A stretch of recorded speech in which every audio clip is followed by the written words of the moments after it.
Allahabad railway station पर हुए हादसे की असली जिम्मेदारी किसकी है, इसका अंदाजा आपको कम से कम नेताओं के बयानों से तो नहीं लग पाएगा।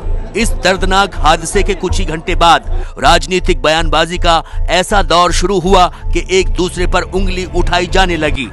यूपी में सत्तारूढ़ समाजवादी पार्टी ने तो हैरान करने वाली दलील दी कि रेलवे स्टेशन चूंकि केंद्र सरकार के पास होते हैं, लिहाजा हादसे की जिम्मेदारी केंद्र की है।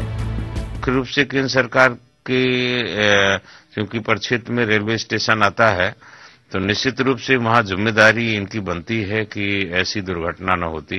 पहले से ही ऐसा इंतजाम रखा जाता कि आने जाने में तीर्थयात्रियों को दिक्कत न होती। स्टेशन पे जो है लापरवाही ज्यादातर जो है वो रेलवे के कर्मचारी करते हैं और कोई न कोई षड्यंत्रकारी वहां रहा होगा और जो गलत तरीके से रूमर फैलाया होगा, तो कहीं न कहीं उसका दोषी जो है ये रेलवे विभाग भी हो सकता है, तो उसको जांच में पता चल जाएगा।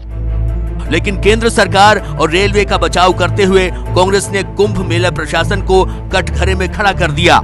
स्थानीय प्रशासन की व्यवस्था होनी चाहिए। रेलवे का इंतजाम तो रेलवे की ट्रेनों की व्यवस्था करना होता है। लाखों श्रद्धालुओं ने वहां आज स्नान किया।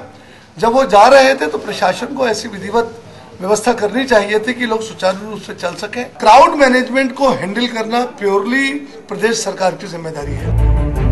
कुंभ के इंतजामों पर सवाल उठाना यूपी सरकार के कुंभ मेला प्रभारी मंत्री आजम खान को बेहद नागवार गुजरा है।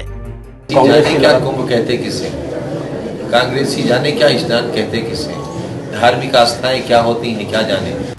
लेकिन कांग्रेस ही नहीं, बीजेपी को भी कुंभ के इंतजामों में खामी नजर आती है। कुंभ में भगदड़ से हुई मौत पर बीजेपी ने भी सवाल उठाए हैं। ये बहुत ही दुर्भाग्यपूर्ण है। इसके बारे में विस्तार से जांच होनी चाहिए और देश को बताने की आवश्यकता है। राज्य सरकार का और केंद्र सरकार का कोऑर्डिनेशन होना चाहिए था इस विषय को लेकर, जिसका बिल्कुल अभाव है। दोनों ही कर्तव्यहीन मिले और इसलिए एक प्रकार से वो हत्यारे हैं इस घटनाक्रम के लिए।